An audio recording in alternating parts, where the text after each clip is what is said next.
Rob Zombie, the writer, I don't necessarily like that much. Except he comes up with cool ideas like with characters. He's like George Lucas. I pretty much could come up with hell of characters, you know. And not write a good story. And not write a good story.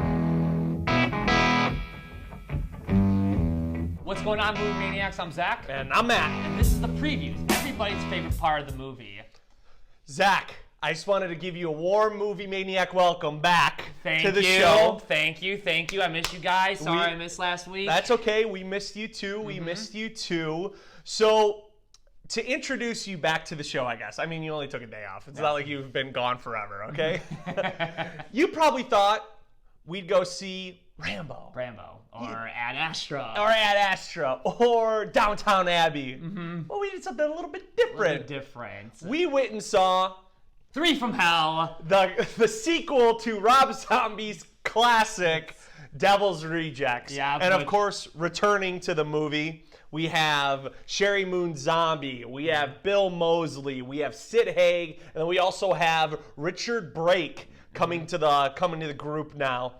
Yeah, so Zach, I'm not a huge fan of Rob Zombie movies, and what did you think? I enjoyed it. I am a fan of Rob Zombie. I mean, and here's the big reason why I'm a huge fan of him. I mean, I guess I'm just talking about strictly this trilogy, Lords of Salem. Okay. Yeah, they go, Lords of Salem. When it comes to like those kind of movies, it's because I feel like he takes risks, and I'm just saying it, I guess, from the brutal aspect. There's not many, especially in our society today. It takes a director balls to do what he has done on screen, like the way he does, and especially when you look at House of Thousand Corpses and you look at Devil's Rejects. Like, yes, it is extremely brutal. What this trio are doing to these people, but he also you love these characters so much with them being so villainous and so brutal, and I gotta tip my hat off to him for that. Okay. Well, I guess I gotta do the same thing too. I guess going back with all of Rob Zombie's, catalog of films, he's only has one good movie in my eye, and that is The Devil's Rejects. I think most of his movies, really with this trilogy, I'm with you on that, he could create really cool, weird, quirky characters. He can't write them worth shit. He can't put a plot together, really. I mean, you look at House of a Thousand Corpses, it's just like, well, what did I just see? Like, what is Dr. Satan? And I know some people might out there could go. I mean, also his directorial debut. No. I'm not gonna knock him. A little bit of leeway. I'm not gonna knock him totally on that, right? Like, I mean, it's his first directorial debut. He's the first person, like, I can think in my memory. I mean, even right now, like, a musician directing their own feature film, you know, having somewhat success to it. I'll tip my hat to that. It takes a lot of risk, you know. And in a PC world, which we're in right now, it's very shocking that he decided to go ahead and release another movie like The Devil's Rejects, which this movie is. It's a true sequel to The Devil's Rejects. And don't get me wrong, I really like these characters. I think Otis is an awesome character. I think Baby, although sometimes she's annoying, is an interesting character. Captain Spaulding, love Captain Spaulding. But he just doesn't know how to put a plot together, you know? Just like Devil's Rejects, it seemed like it was two movies. You know, the first half is all gore, rape, sex, you know, all that stuff. And then I don't want to say an adventure, it's a runaway film. You know, the second half. This movie, it's like a jailbreak movie, and then it goes way bonkers, you know, towards the end. You're right, but I mean, you're right on that, but then because this movie was only released for 3 days in theaters, and then I believe in October it's being released on Blu-ray, or Blu-ray or whatever. But so the night out of the three that we went, we were able to see a 30-minute behind-the-scenes look at it. And I guess that's where I gave him some leeway, because after watching it, there were a bunch of plot holes, and I feel like the story was not well fleshed out. But a bunch of random occurrences happened in real life, aka Sid Vicious. Or Sid Haig. Haig, Vicious, Sex Pistols fan, sorry. But Sid Haig being very ill just couldn't go through with what Rob Zombie planned for him. But we'll go into the acting, okay? I think there was not a misstep with really anyone, you know, without getting into spoilers because, you know, but Bill Moseley coming back as Still amazing. as Otis, still terrifying and still like, hey, when I talk, you listen. Yeah. I love that. Exactly. About I mean, him. I would say it's not on par with. I think he was still better in Devil's Rejects. Still stood out a lot more, but he still brought his A game. Yeah, for brought sure. his A game, and then of course Sherry Moon Zombie That's as the one. Baby. That's one I want to get into the most. Yeah, she it's tough with her. She 'cause- was out there. Yeah, she's really out there, and I know there's movies out there, but It was a mixture of like there were times like I was believing the act she was putting on, but there were other times it seemed a little ridiculous, and it just Yeah. I feel like it took me out of the She was movie. overacting a lot of times. A lot of times. Like I said, there were definitely the moments. I liked how they tried to put they try to bring the craziness in her, but I just wanted her just to take a step back. In the first part of the movie, that is exactly how she's acting loopy, but it's like annoying loopy. It's Yeah. not the sinister loopy where she's luring people in. Yeah. When the second part starts up with I'll say the part 2 of the movie, that's when I'm like, okay, I'm Yep, back with yep, her character, exactly, you know, because exactly. she's luring people in, and then once she's got them, she's I got bounces, yeah. she's there, you know. But I do gotta give mad props to Richard Brake Yep. for his role as the Midnight Wolfman. Uh-huh. Because throughout this entire trilogy, just like you said, Captain Spaulding was definitely my favorite, and Yeah. he was taken out of this movie. Not really a spoiler alert, but he was taken out of this movie fairly soon, like I said, because of his illness. Yes, but illness, yeah. But man, Richard Brake really brought his A game, and he was definitely a good part to this trio. Yeah, no, I would never knock this movie for its acting. Like, Yeah. I mean, except Sherry Moon Zombie in Yeah. the beginning, but like, Richard Brake, he plays definitely a different character than Captain Spaulding. Yeah. You know, he intertwines with the two from Hell. You know, he's the third. The two from Hell very well, and they keep going off of each other extremely well. You know, he is really, I would say he's a happy medium between Otis and Baby. My biggest complaint, I've said it hundreds of times already, is the story of the actual movie. Definitely holes. There were definitely holes in the plot. Holes, and there's really There's no main purpose. There's no main purpose. After a half hour into the movie, you're like, okay, can we go? Like, it really comes to a halt, and they try to build up this villain in it, you know, not like they couldn't even do it close to like they did at Devil's Rejects, you know, where they're running away from this guy. It starts off at the beginning, you're like, okay, I get where it's going, but then it takes a complete 180, and you're like, what am I watching right now? You know, like what the hell? You know, this is. You're right. You know, the villain was definitely The villain was good. lackluster. There was no central baddie where I wanted them to like win. Like the baddie came up and you're like, okay, I want Otis to take him out. Exactly, because I mean there's still that brutality for sure. Yeah. You know, in the movie, like I said, definitely brought me back. There's still that brutality where like, you know, screw these guys. Yeah. You know, like they're terrible people, and Yeah. like you start not liking them.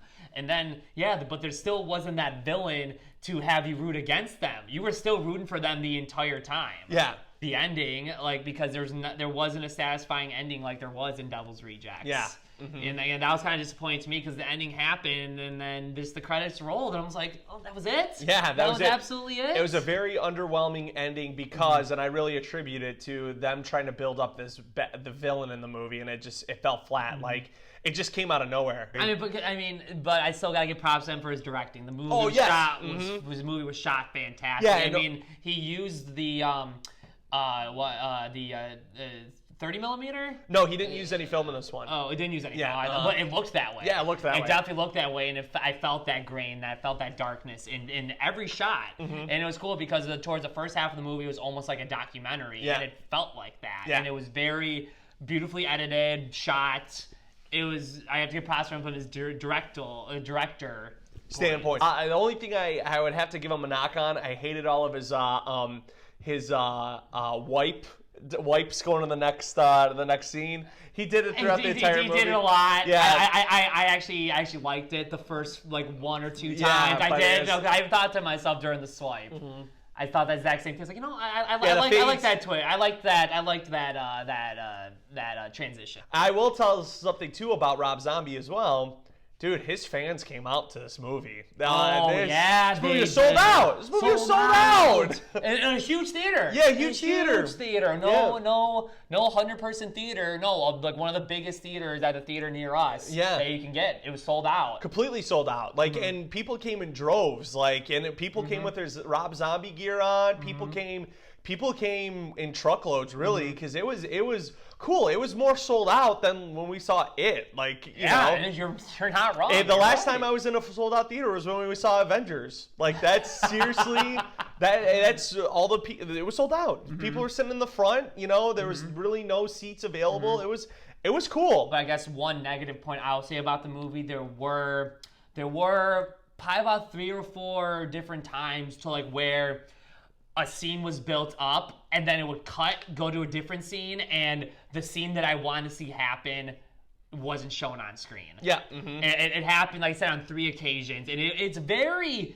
interesting scenes that I wanted to see. Yeah. And I don't want to get into spoilers, but there were just 3 occasions of like, I wonder like how they're gonna go through with this, and I want to see what happened. But then it cut to a different scene, and then next thing you know, they got through the scene somehow, but didn't explain how they did it or the obstacles they had to jump through to get through these different scenes. Overall, what are you thinking? I did not like it as much as Devil's Rejects. I did like it more than House of a Thousand Corpses. And again, I do respect Rob Zombie for what he does, just bringing the brutal, gritty aspect to just filming in general. This really pushing that bar, especially in the PC society we live in these days. Yeah.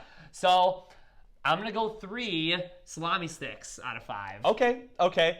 I'm right there with you too. I did not like this as much as Devil Rejects. I liked it better than House of a Thousand Corpses. I think this is his second, in my opinion, his second best movie that he has made. But is that really saying much? However, I will give props to Rob Zombie again, taking risks. You know, this is a very hard R-rated movie. You know, very brutal, lots of nudity, lots of sex, lots of drug use, lots of violence. You know, rape. Like there's everything. You know, across the board. And for him to go ahead and put his neck out there, because I mean, this movie's gonna show returns like twofold, really. I commend the guy for that whatsoever. But I wish he would just work on his scripting, or at least had someone to guide him in his stories a little bit better, because he creates cool characters, but he just doesn't know where to take them, you know? So I'm going to go ahead and give it 2.5 ballerina kittens out of 5. So that's it for this week, Movie Maniacs. If you haven't already, hit that subscribe button, give us a thumbs up, hit that bell icon so you get notified of every single review we upload, and then also leave some comments down below. People, we're begging you, because we really want to see what you guys really thought of 3 from Hell. Maybe re-watch this review when it comes out on Blu-ray. You know, who knows? Just go ahead and check it out. Now, again, if you haven't heard, Zach and I next week, no review. No review next week, guys. We apologize. We are going to. I don't apologize. I'm not apologizing. I ain't sorry. We're going on vacation. Okay. The happiest place on earth. And the scariest place on earth, right? So I'm not sorry. You better not be sorry. Yeah, but there's going to be no review next week. However, like I said, if you haven't watched the last video we uploaded about what we're going to be doing while we're out of town, go ahead and check it out. It's our last video we uploaded. It's going to go through, hey, we're going to bring you movie content that's not necessarily movie reviews, you know? We're going to go to Star Wars land, we're going to go to Pandora. Yep, and then we're going to Universal. It's the scariest place on earth with a bunch of movie-themed haunted houses. Exactly, which one of them was... Including House of a Thousand Corpses. House of a Thousand Corpses. So hopefully that house is better than the movies. So go ahead, watch our reviews next week if you missed us that much, but you'll start seeing content roll out pretty quickly here. But don't worry, we will have, not us, but we will have a review up for you guys from a few close friends of ours bring you a review of The Joker. Yes. Because that's a big one for you guys, and we're very sad we're going to be missing out on that, but at the same time, we want to see our nieces look at Mickey Mouse for the first time. Yeah. So don't hate us. Yeah, okay? So next week, or 2 weeks, the Joker review from our friends will be uploaded, but then once we get back, we'll do a catch-up review on that one. We'll do a catch-up review on that from us. Yep. So we'll see you next week. Yeah, we'll not see you next week, Movie Maniacs, but hopefully you'll like what we're going to send to you guys. So, yeah. We'll see you then.